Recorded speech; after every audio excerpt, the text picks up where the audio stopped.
Mari kita satu di dalam doa. Puji syukur kepadamu ya Tuhan, kalau kembali kami boleh dikumpulkan di rumah-Mu ini Tuhan, untuk kami bersama-sama mau merenungkan satu kebenaran firman-Mu. Tuhan, biarlah menolong hamba-Mu di dalam segala keterbatasannya, supaya dapat menyampaikan kebenaran firman-Mu ini dengan baik. Dan Tuhan juga memberkati setiap jemaat-Mu yang merenungkan dan mendengarkan kebenaran firman-Mu ini Tuhan, sehingga baik hamba-Mu dan juga jemaat-Mu semua Tuhan, kami semua boleh mendapat berkat lewat renungan pada pagi ini. Terima kasih Tuhan, kami menyerahkan waktu di mana kami merenungkan kebenaran firman-Mu ini hanya di dalam nama Tuhan Yesus, Juru Selamat kami yang hidup. Amin. Silakan duduk. Tema yang diberikan pagi ini adalah Allah penyelamatku. Dan nats yang diambil dari Mazmur pasalnya 18 ayat 1 sampai dengan ayatnya yang ke-20. Bapak Ibu sekalian pernah dan tentu familiar dengan lagu Amazing Grace. Dan kita tahu John Newton adalah pencipta lagu ini. Ada kisah di balik lagu Amazing Grace ini. Kita tahu bahwa John Newton dilahirkan di London pada tahun 1725 dari seorang ibu yang Puritan, seorang ibu yang taat di dalam melakukan keyakinan akan agamanya. Kemudian kita juga melihat bahwa John Newton ayahnya adalah seorang kapten kapal. Sayangnya ketika John Newton ini berumur 7 tahun, ibunya meninggal dunia. Dan pada akhirnya John Newton ini pernah menjadi seorang budak. Dan di dalam kehidupannya di dunia pelayaran, pada akhirnya dia bisa menjadi seorang kapten kapal. John Newton, dia tidak hanya pernah menjadi seorang budak, tetapi dia juga pernah terlibat di dalam perdagangan bisnis penjualan untuk perdagangan budak. Karena itu ketika dia menjalankan bisnis perdagangan budak ini, dia kerap kali melakukan perjalanan ke Afrika. Untuk apa? Untuk mencari pemuda-pemuda yang tangguh, yang kuat, dan kemudian dia menjualnya ke Inggris untuk dijadikan budak. Pada tahun 1748, dalam usianya yang ke-23 tahun, ketika John Newton dalam perjalanan pulang dari pelayarannya, kapal yang dia tumpangi itu terhempas ya. Kenapa? Karena ada badai topan yang begitu dahsyat.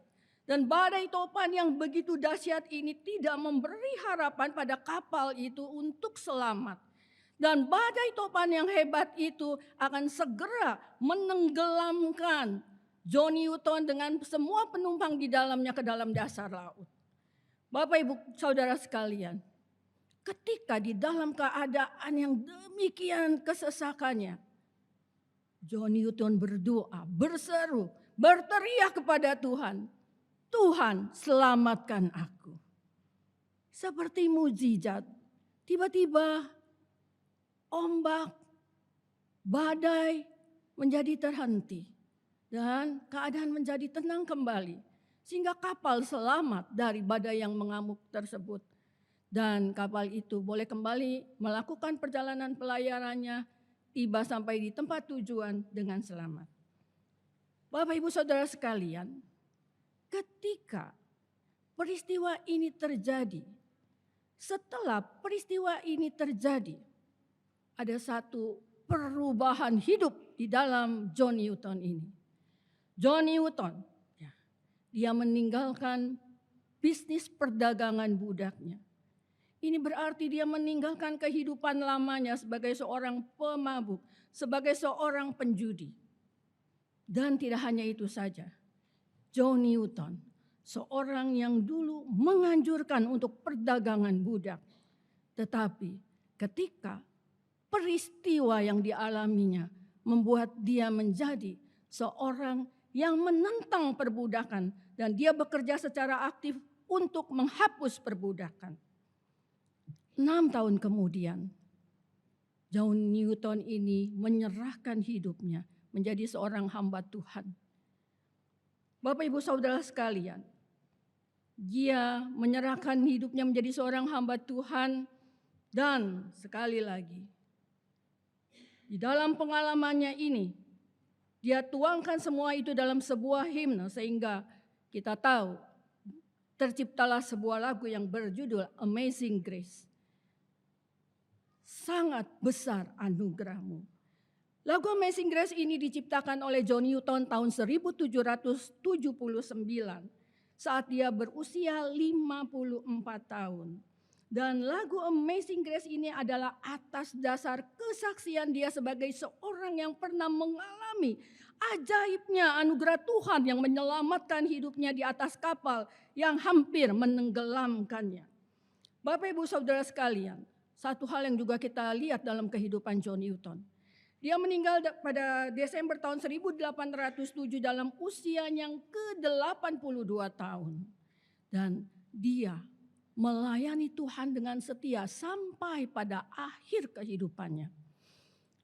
Bapak Ibu Saudara sekalian, kita melihat itulah respon dari John Newton ketika Allah menyelamatkan hidupnya.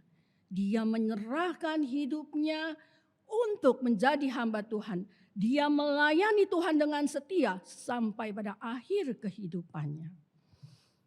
Mari Bapak Ibu Saudara sekalian,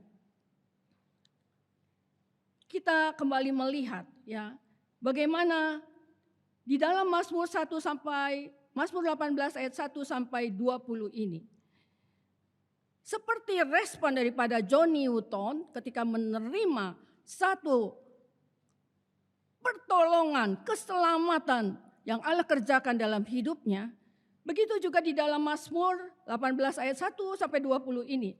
Mazmur ini juga merupakan satu ungkapan syukur terima kasih Daud kepada Tuhan. Bapak Ibu Saudara sekalian, biasanya ketika seorang mengucap syukur kepada Tuhan, pasti ada pengalaman pertolongan yang dialaminya. Nah, pengalaman apa yang membuat Daud bersyukur kepada Allahnya? Kita melihat di ayat yang ke-7. Saat itu Daud dalam kesesakan yang luar biasa. Kesesakan apa yang dialami oleh Daud? Kita melihat di sini, Daud menghadapi tekanan dari musuh-musuhnya yang akan membunuhnya, termasuk Saul. Dan di ayat 5 dan 6 kita melihat bagaimana kesesakan yang dialami Daud pada waktu itu begitu luar biasa. Ya, sehingga kita melihat di situ Daud menggambarkan di ayat 5 dan 6 kesesakan yang dialaminya, ya. Gelora-gelora maut mengelilinginya. Ada kata maut di dalamnya. Tali-tali dunia orang mati telah membelitnya. Dunia orang mati. Lalu kita melihat perangkap-perangkap maut terpasang. Kita melihat di sini. Ternyata kita lihat kesesakan yang Daud alami ya. Tekanan dari musuh-musuhnya itu begitu mengancam nyawanya. Dan dari gambaran ini kita boleh menyimpulkan betapa berbahayanya keadaan Daud pada waktu itu. Dan secara logika kita melihat di sini Daud hampir-hampir tidak mungkin untuk selamat. Tetapi ketika dalam keadaan yang demikian, Daud berteriak, Daud berdoa di dalam kesesakannya itu kepada Tuhan. Dan Tuhan menjawabnya, Allah menjawabnya ketika Daud berteriak kepada Allah. Bapak Ibu Saudara sekalian, dari ini kita melihat bahwa Allah menyelamatkan Daud dari musuh-musuhnya. Dan inilah menjadi satu ungkapan syukur terima kasih Daud di dalam Mazmur 18 ayat 1 sampai 20. Mari kita akan melihat satu cuplikan dari kisah John Harper.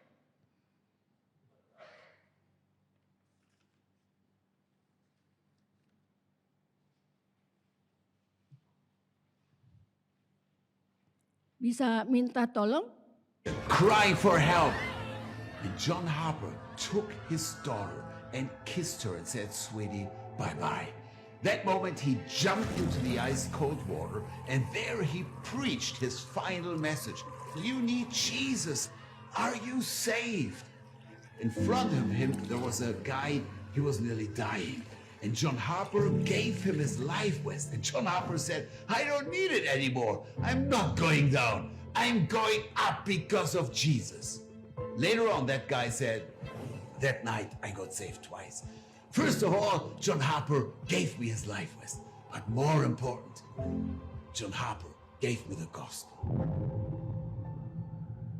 Filmnya sayang tidak bisa ditayangkan ya, cuplikan film ini. Jadi menarik, kisah John Harper ini. Kisah ini bermula dari tragedi tenggelamnya kapal Titanic pada tanggal 15 April 1912. Dan kapal Titanic ini berpenumpang lebih dari 1.500 orang. Dari 1.500 orang yang ada di dalam kapal Titanic, termasuk di dalamnya adalah John Harper dengan anak perempuannya yang bernama Nana yang berusia 6 tahun. Bapak Ibu Saudara sekalian, John Harper ketika naik kapal Titanic ini, dia itu sudah mendapat undangan khotbah ya dari Moody Memorial Church di Chicago. Jadi ada undangan khotbah. Dia harus memberitakan Injil selama 3 bulan di Moody Memorial Church di Chicago ini. Itulah kenapa dia ada di dalam kapal Titanic itu. Bapak Ibu Saudara sekalian tahu bahwa kapal Titanic ini akhirnya menghantam gunung es. Dan ketika kapal itu menghantam gunung es dan kapal itu mulai tenggelam, Harper lebih dulu memastikan bahwa putrinya ditempatkan pada salah satu skoci. Sekali lagi, John Harper sebenarnya dia bisa bersama-sama dengan putrinya gitu ya. Tetapi dia melepaskan kesempatan untuk pergi bersama putrinya. Kenapa? Ini supaya ada anak lain atau ada orang lain yang dapat diselamatkan untuk mengisi posisi skocinya. Bapak Ibu Saudara sekalian, itulah John Harper. Dan ketika kapal ini mulai tenggelam, kita bisa melihat di dalam film itu begitu banyak penumpang itu jatuh ke dalam laut. Ya, ada yang melompat, ada yang terjatuh. Sekali lagi ini kapal menghantam gunung es. Jadi air di sekeliling itu sangat dingin sekali. Sehingga ketika orang-orang itu jatuh, penumpang-penumpang itu jatuh ke dalam air yang begitu dingin, itu pelan-pelan mereka satu persatu secara bertahap meninggal dunia. Baik karena tenggelam, baik ada juga yang karena kedinginan, ya menjadi kedinginan karena dinginnya air laut pada malam itu. Bapak, Ibu, Saudara sekalian, kita melihat apa yang dilakukan John Harper. Ternyata si John Harper ini berenang dari satu penumpang ke penumpang lain. Dari satu orang ke orang yang lain. Untuk apa? Untuk memberitakan Injil kabar sukacita kepada orang-orang yang mendekati maut, yang mendekati ajalnya. Itulah yang dilakukan oleh John Harper. Dia berenang dari satu orang ke orang yang lain sambil dia mengatakan, apakah Anda sudah diselamatkan? Ketika orang itu kebingungan, maka dia akan kembali berkata, percayalah kepada Tuhan Yesus, maka kamu akan diselamatkan. Bapak Ibu Saudara sekalian, kita tahu dari info Titanic tenggelam 15 April 1912 ini, ternyata dari 1.500-an penumpang itu hanya 6 orang yang selamat. Dan dari 6 orang yang selamat itu hanya di sini dikatakan ada 1 orang yang benar-benar diselamatkan oleh John Harper pada malam itu 2 kali. Jadi dia diselamatkan pada malam itu 2 kali ya. Apa maksudnya ini? Jadi Bapak Ibu Saudara sekalian, ketika John Harper berenang dari satu penumpang ke penumpang lainnya, dari satu orang ke orang lainnya, John Harper melihat ada seorang pemuda ya. Pemuda ini juga berjuang untuk selamat. Dan ketika John Harper melihat pemuda ini, lalu itulah yang dia lakukan ya. Memberitakan Injil, dia katakan, apakah Anda sudah diselamatkan? Dan pemuda itu berkata, tidak. Ya. Lalu John Harper berteriak lagi, percayalah kepada Tuhan Yesus Kristus dan engkau akan diselamatkan. Apa yang terjadi? Ombak datang, arus datang, lalu John Harper dan pemuda ini terpisah. Tetapi beberapa menit kemudian arus membawa John Harper bertemu lagi. Ketemu lagi dengan pemuda tadi. Dan John Harper kembali bertanya, apakah Anda sudah diselamatkan?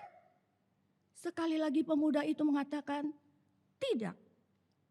Ketika itu John Harper mengumpulkan kekuatannya yang terakhir.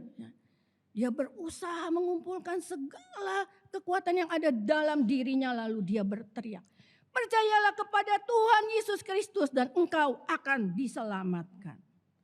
Lalu kemudian John Harper terbawa gelombang arus. Dan kita tahu John Harper adalah salah satu korban yang meninggal dalam peristiwa tenggelamnya kapal Titanic. Lalu apa yang terjadi? 4 tahun kemudian itu ada pertemuan para korban Titanic di Ontario, Kanada.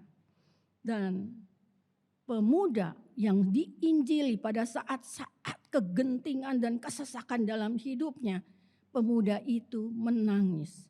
Dan pemuda itu memberikan kesaksian dan menceritakan bagaimana John Harper telah membawanya kepada Yesus. Bapak Ibu Saudara sekalian, ini yang dimaksud ya. Malam itu pemuda ini 2 kali diselamatkan oleh John Harper dan pada akhirnya dia menjadi percaya kepada Yesus. Maknanya di sini, ketika pemuda itu di dalam kedinginannya, ketika tidak ada kesempatan ya, tidak ada hal-hal yang terlihat bahwa dia dapat selamat. Saat itulah dia berteriak di dalam kesesakannya, Tuhan, selamatkanlah aku. Dan Allah di dalam kasih-Nya menyelamatkan pemuda ini. Bapak Ibu Saudara sekalian, setiap kita pasti pernah mengalami satu situasi hidup di dalam kesesakan. Mungkin kesesakan yang kita alami tidak seperti John Newton begitu ya. Tidak seperti John Harper begitu ya. Tetapi pasti setiap kita pernah mengalami situasi hidup di dalam kesesakan. Entah sesak karena penyakit yang tidak sembuh-sembuh. Entah itu karena masalah keluarga yang tidak selesai-selesai. Entah karena studinya tidak berhasil baik. Entah itu kesesakan karena usaha yang dijalaninya mengalami penurunan terus gitu ya. Apapun kesesakan itu ya, kita diingatkan ya, menjadi satu pertanyaan. Ketika kesesakan itu terjadi di dalam hidup kita, kepada siapakah kita berteriak? Kepada siapakah kita berdoa? Hari ini kita diingatkan. Apapun kesesakan yang kita alami di dalam kehidupan kita, percayalah Allah. Bisa minta tolong slide? Percayalah Allah akan menolong. Ya, percayalah Allah akan menyelamatkan kita. Menolong kita melalui semua kesesakan yang kita hadapi. Amin. Bapak Ibu Saudara sekalian, bisa lanjut? Slide. Oke. Bapak Ibu Saudara sekalian, kita akan melihat hal yang kedua di sini. Tadi kita melihat bagaimana ya si Daud ini ketika dalam kesesakannya yang begitu hebat dan dia mengalami ketika tekanan dari musuh-musuhnya yang mau membunuhnya dan dia berteriak, berdoa kepada Allah dan Allah menyelamatkan dia dari musuh-musuhnya. Ini satu hal yang luar biasa pengalaman bagi Daud dalam kesesakan yang demikian. Ya, musuh-musuhnya mau membunuh dia. Dia berdoa dan Tuhan menyelamatkan. Pengalaman ini membuat pemazmur memiliki satu relasi yang erat dengan Tuhan. Satu relasi yang intim dengan Tuhan. Kenapa? Dari mana kita tahu?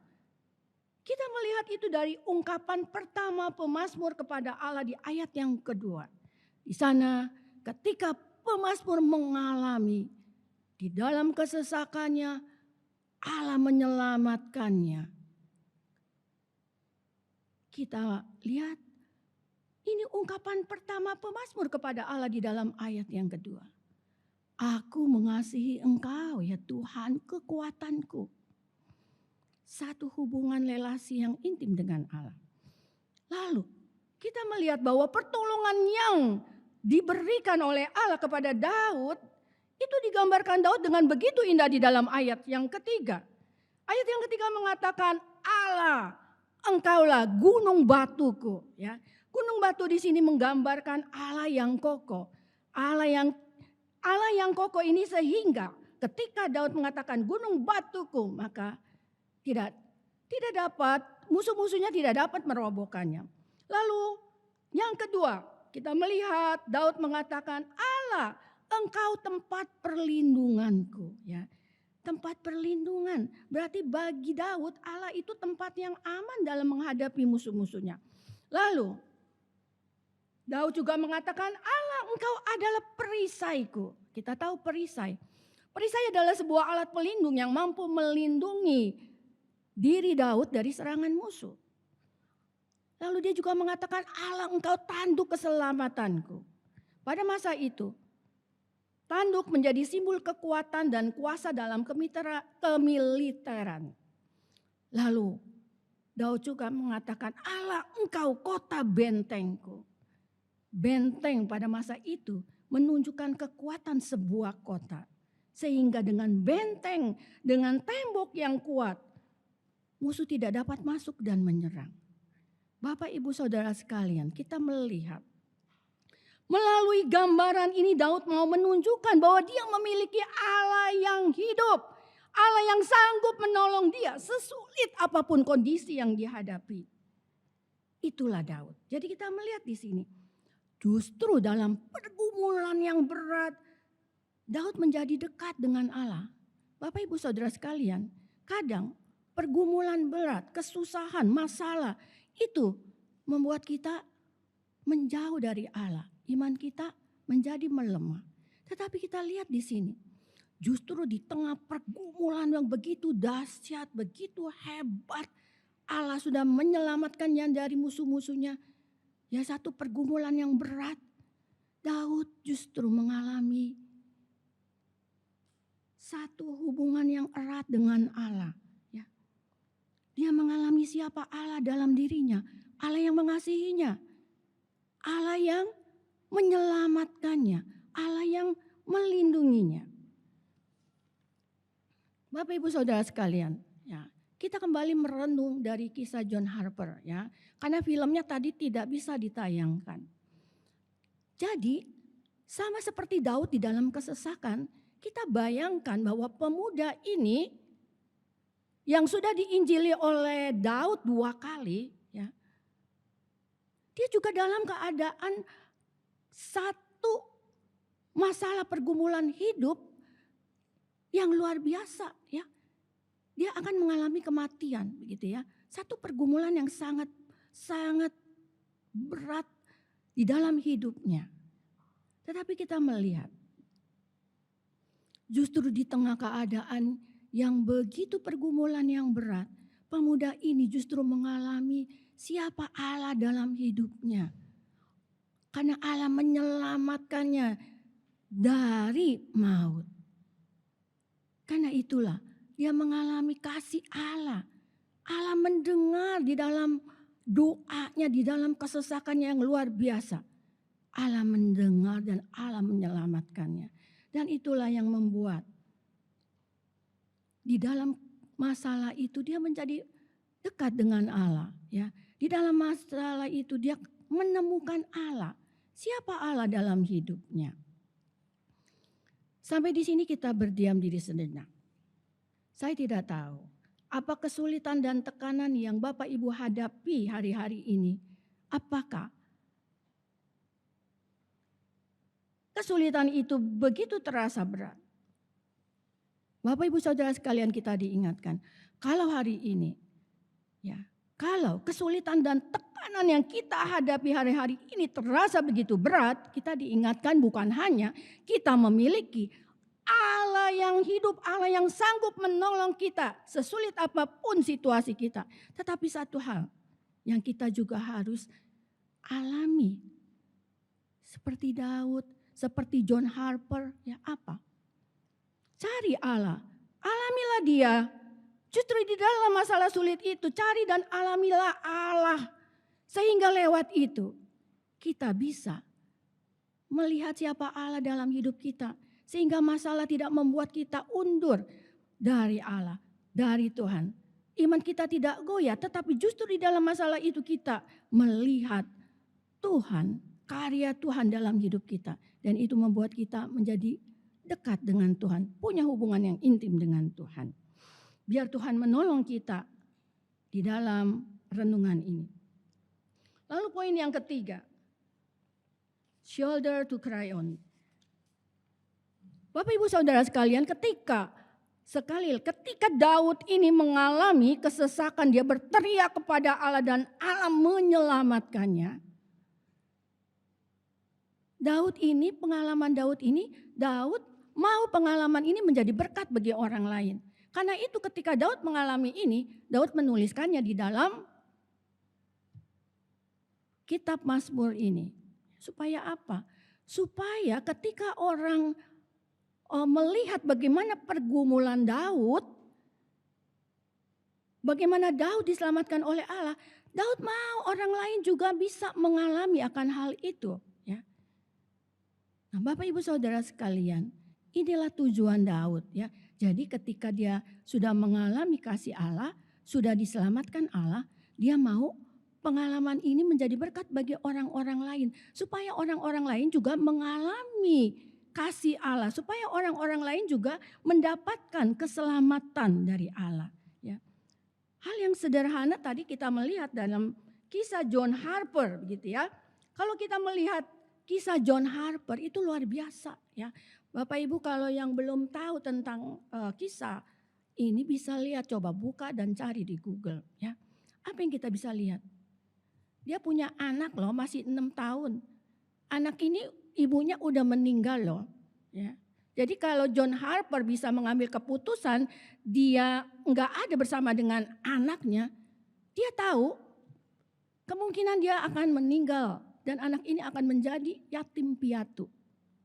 Lalu kalau Bapak Ibu nanti lihat, dia punya jaket pelampung. Sebenarnya dia bisa selamat loh, gitu ya. Tetapi dia berikan jaket pelampung itu kepada orang lain dengan mengatakan, percayalah kepada Tuhan Yesus, maka engkau akan diselamatkan. Terus dikasih jaketnya. Ya. Secara manusia, secara logika kita mana ada sih orang yang mau berbuat demikian ya.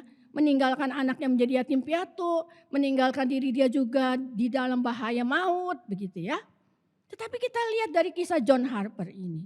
Kenapa dia bisa melakukan itu? Karena dia mengalami kasih Allah dalam hidupnya. Dia mengalami bagaimana Allah sudah menyelamatkan hidupnya.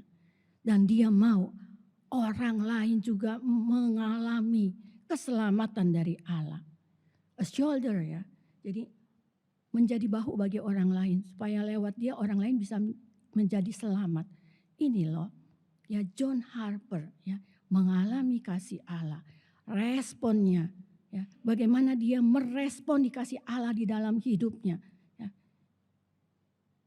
Karena dia melihat orang-orang ini sekarat loh, satu-satu mati karena kehabisan tenaga lalu tenggelam atau mati karena kedinginan, mati beku karena kedinginan. Dia lihat orang-orang ini lagi pada menuju maut, tetapi orang-orang ini tidak siap menerima kematian karena mereka belum mengenal Yesus Kristus sebagai juru selamatnya. Sedangkan John Harper mengalami kasih Allah, mengalami bagaimana Allah menyelamatkan hidupnya. Itulah kasih Allah yang ada di dalam diri John Harper. Seperti Yesus Kristus rela mati di kayu salib untuk dosa kita. Itulah John Harper. Kasih Allah ada di dalam diri John Harper. Sehingga dia rela untuk berenang dingin-dingin loh. Itu airnya dingin loh. Ngabarin Injil untuk diri sendiri aja teriak itu harus butuh kekuatan supaya bertahan.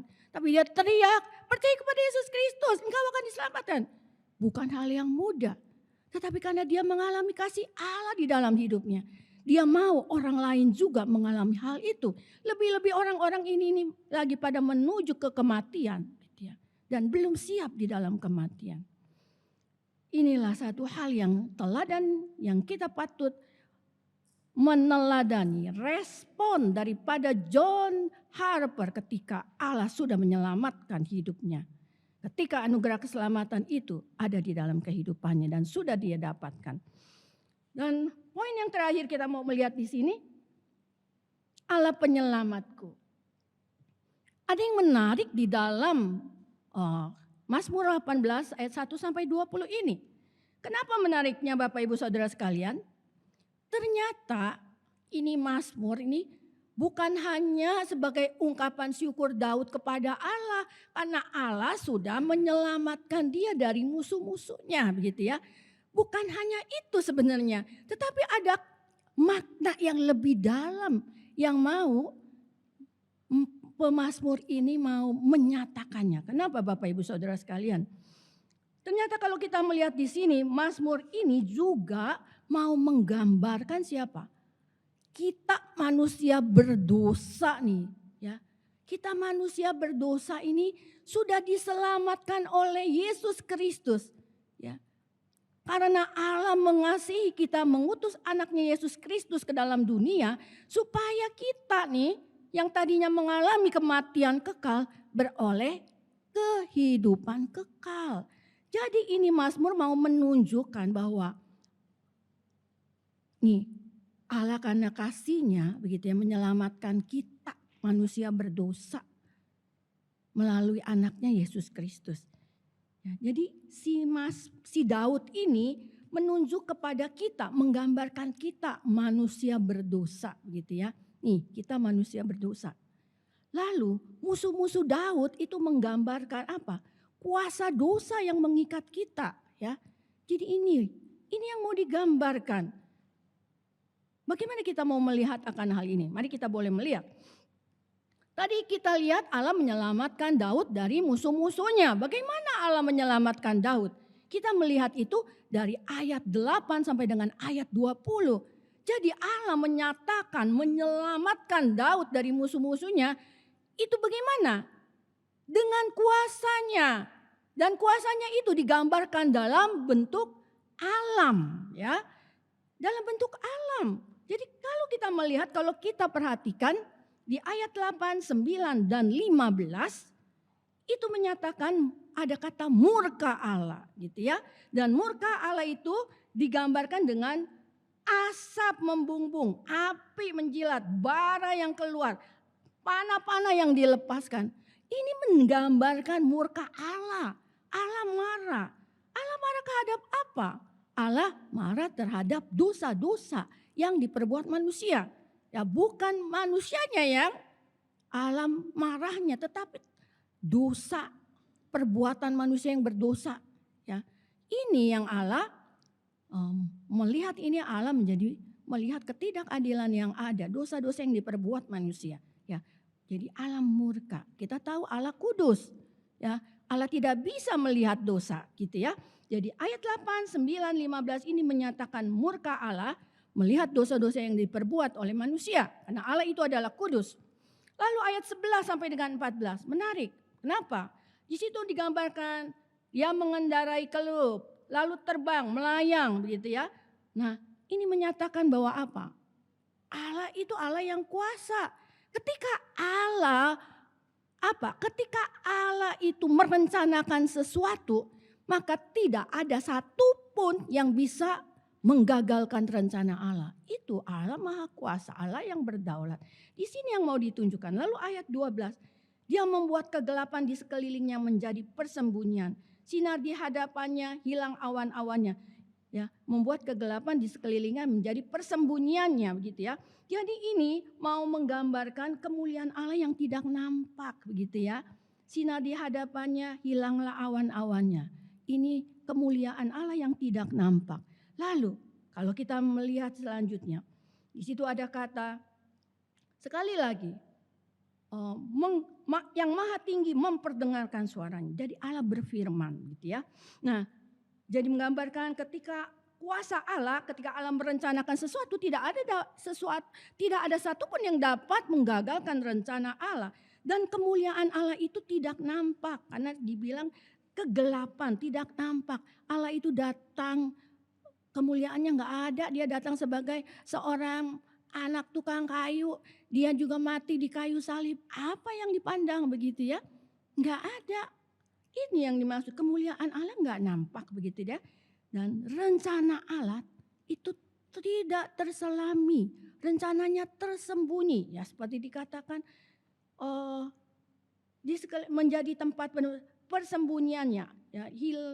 Di situ dikatakan ini menggambarkan bagaimana ketika Allah rencana Allah yang tidak terselami itu adalah rencana yang tersembunyi, tidak terselami. Lalu apa sebenarnya rencana Allah? Rencana Allah di sini adalah mengerjakan keselamatan bagi kita. Itu rencananya, itu yang mau digambarkan di dalam ayat 11 sampai dengan ayat yang ke-14 gitu ya. Lalu di ayat yang ke-10. Di situ ada kata menekukkan langit. Lalu ada kata lalu turun. Kekelaman ada di bawah kakinya. Nah, ini mau menyatakan apa? Ketika Allah mau merealisasikan rencananya untuk mengerjakan keselamatan bagi manusia, maka di situ dinyatakan Allah itu dia turun. Allah turun sendiri. Ini menggambarkan Yesus mengutus Allah mengutus anaknya. Yesus Kristus itu datang ke dalam dunia ini, turun. Dan dia menekukkan langit. Langit ditekuk artinya apa? Yesus Kristus ya. Di dalam itu dia merendahkan diri, nekuk gitu ya. Merendahkan dirinya menjadi sama dengan kita manusia. Untuk apa? Untuk mati di atas kayu salib menanggung dosa kita. Ini loh, ini yang mau digambarkan di ayat 10 begitu ya. Bedanya kalau Yesus 100% manusia tetapi dia tidak berdosa. Kita manusia berdosa itu. Karena itulah Yesus Kristus datang untuk menyelamatkan kita gitu ya. Nah ini yang mau digambarkan. Lalu ayat 16 sampai dengan ayat yang ke-20 kita lihat. Hembusan nafas dari hidungnya. Itu menjadi satu kehidupan. Menarik aku dari banjir ya. Melepaskan aku dari musuhku. Tadi musuh ini adalah ikatan dosa gitu ya. Menghadang aku ya. Dan pada akhirnya dia mengatakan menyelamatkan aku. Nah ini mau menggambarkan apa? Ini ya yang mau menggambarkan bahwa Allah menyelamatkan kita manusia berdosa dari apa?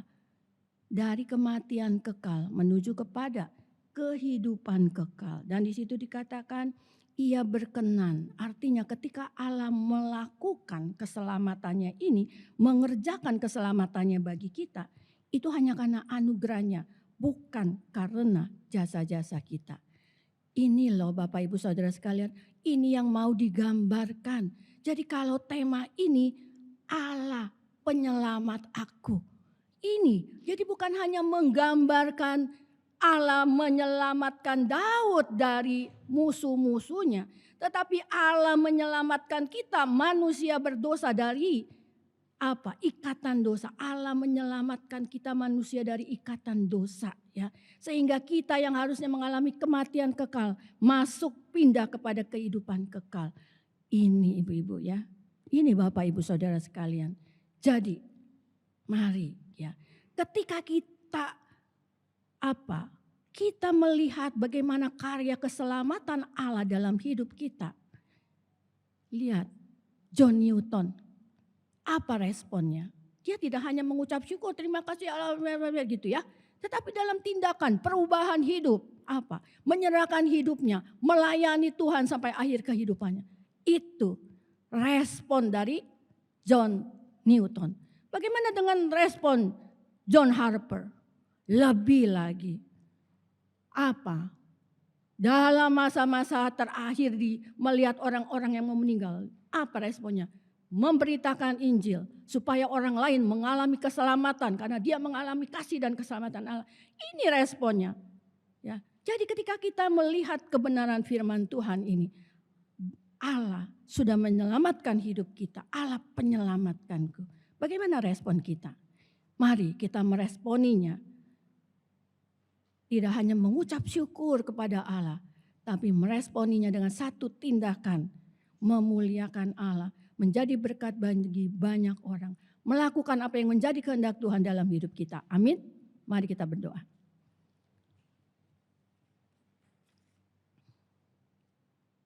Tuhan, terima kasih untuk kebenaran firman-Mu yang sudah kembali mengingatkan kami bagaimana Engkau Allah yang mengasihi kami. Engkau yang mengutus anak-Mu Yesus Kristus ke dalam dunia ini untuk menyelamatkan kami. Sehingga kami dari kematian kekal menuju kepada kehidupan kekal. Tuhan, tolonglah ketika kami melihat satu karya keselamatan-Mu dalam hidup kami. Tolong kami Tuhan, supaya kami boleh merespon karya keselamatan-Mu dalam hidup kami dengan melakukan apa yang menjadi kehendak Tuhan dalam kehidupan kami masing-masing. Terima kasih Tuhan, kami yakin dan percaya Tuhan memampukan kami untuk kami dapat melakukannya dalam kehidupan kami, perlahan tetapi pasti. Terima kasih Tuhan, di dalam nama-Mu kami sudah berdoa dan mengucap syukur. Amin.